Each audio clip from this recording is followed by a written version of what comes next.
Hello everyone, welcome to my channel CCK with Pooja CCC free course series. तो आज की class में हम लिब्रे ऑफिस राइटर प्रोग्राम के अंदर इमेजेस एंड चार्ट्स नाम के ऑप्शन को जानने वाले हैं।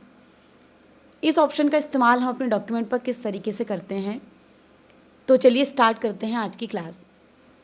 लिब्रे ऑफिस राइटर प्रोग्राम पर आते हैं।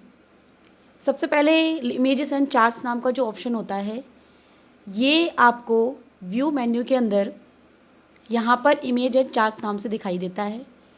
अब इस ऑप्शन के बारे में ये समझ लेते हैं कि इस ऑप्शन का इस्तेमाल हम अपने डॉक्यूमेंट पर आखिर कब करते हैं। तो इमेज और चार्ट्स नाम का जो ऑप्शन होता है, इसका इस्तेमाल अपने डॉक्यूमेंट पर तब करते हैं जब आपके डॉक्यूमेंट पर आप किसी भी पेज पर कोई चार्ट्स या कोई इमेज जब ऐड कराते हैं, कोई पिक्चर आप लेते हो और अगर आपको वो पिक्चर डॉक्यूमेंट पर शो नहीं करानी है, या फिर आप कोई फ़ोटो या पिक्चर ले रहे हैं अपने डॉक्यूमेंट पर, लेकिन वो पिक्चर आपको जो है वो पेज पर आते ही दिखनी बंद हो जा रही है, तो इसी के लिए हम इमेज एंड चार्ट्स नाम के ऑप्शन का इस्तेमाल करते हैं।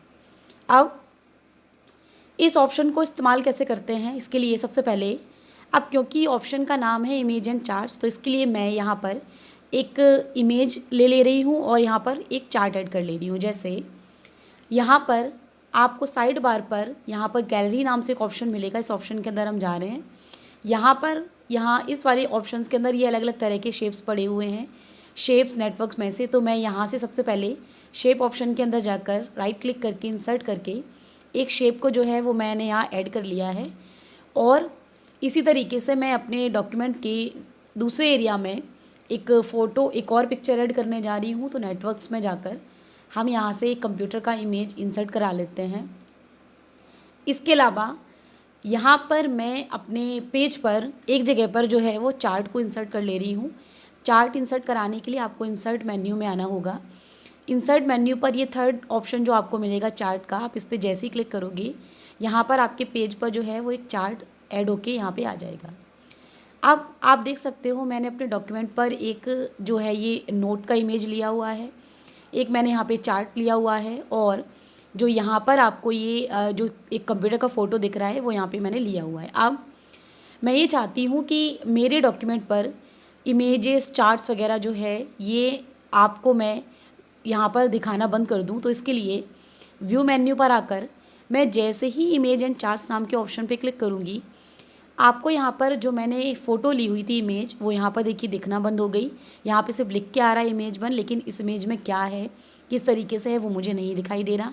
प्लस अगर हम स्क्रॉल करके यहाँ पे चार्ट के बारे में बात करते हैं, देखिए अभी यहाँ पर आपको चार्ट दिख रहा था, बट मैंने जैसे ही उस ऑप्शन पे क्लिक किया तो यहाँ पे चार्ट भी दिखना बंद हो गया।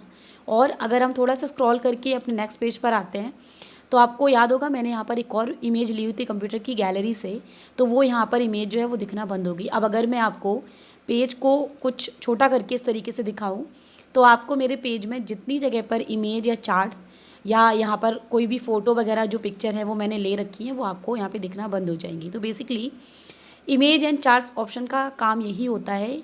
अगर आपके डॉक्यूमेंट पर आपने पिक्चर वगैरह ले रखी हैं और वो आपको नहीं दिखाई दे रही है, तो इसका मतलब ये है कि व्यू मेन्यू में इमेज एंड चार्ट्स नाम के ऑप्शन को जो है वो हमने यहाँ से बंद कर रखा है। अब मैं यहाँ पर अगर इमेज और चार्ट्स फिर से दिखाना चाहूँ, तो मैं इमेज एंड चार्ट्स ऑप्शन पे जैसे ही क्लिक करूँगी, आपको देखो यहाँ पर ये इमेज फिर से शो होने लगी, आपको चार्ट फिर से दिखने लगा। और यहाँ पर जितने भी पेज पर, याद रखिएगा, पूरे डॉक्यूमेंट पर जितनी भी यहाँ पर पिक्चर या जितने भी चार्ट्स होंगे वो आपको दिखने यहाँ पर बंद हो जाएंगे। लेकिन अगर मैं यहाँ पर इंसर्ट मेन्यू के थ्रू शेप्स में जाकर कोई शेप ड्रॉ करती हूँ, जैसे मान लीजिए मैंने यहाँ पर ये सर्कल लिया और मैंने यहाँ पर एक सर्कल ऐड कर दिया। अब अगर मैं यहाँ पर व्यू मेन्यू के अंदर जाकर मैं इमेज एंड चार्ट्स पे क्लिक करूँगी, तो ध्यान रखिएगा सिर्फ इमेज और चार्ट्स ही आपको दिखने बंद हो जाएंगे, लेकिन मैंने जो शेप्स अलग से लिया हुआ था वो आपको जो है वो इसमें दिखाई दे रहा है। तो ये ऑप्शन जो होता है वो सिर्फ दो चीज़ों पे काम करता है। एक, कोई पिक्चर जो आपने अपने कंप्यूटर से ली हुई हो, आपने लिब्रे ऑफिस से ली हुई हो, या फिर कोई चार्ट्स वगैरह, तो इन्हीं पर इनको दिखाने और छुपाने के लिए हम इमेज एंड चार्ट्स नाम के ऑप्शन का जो है वो इस्तेमाल अपने डॉक्यूमेंट पर करते हैं। तो आज की क्लास में हमने इमेज एंड चार्ट्स नाम के ऑप्शन को जाना, इस ऑप्शन का क्या काम होता है और अपने डॉक्यूमेंट पर हम इसका इस्तेमाल जो है वो किस तरीके से करते हैं। तो उम्मीद है कि आपको आज की क्लास जो है वो समझ में आई होगी। इसी तरीके से हम नेक्स्ट क्लास के अंदर कुछ और ऑप्शंस के बारे में बात करेंगे।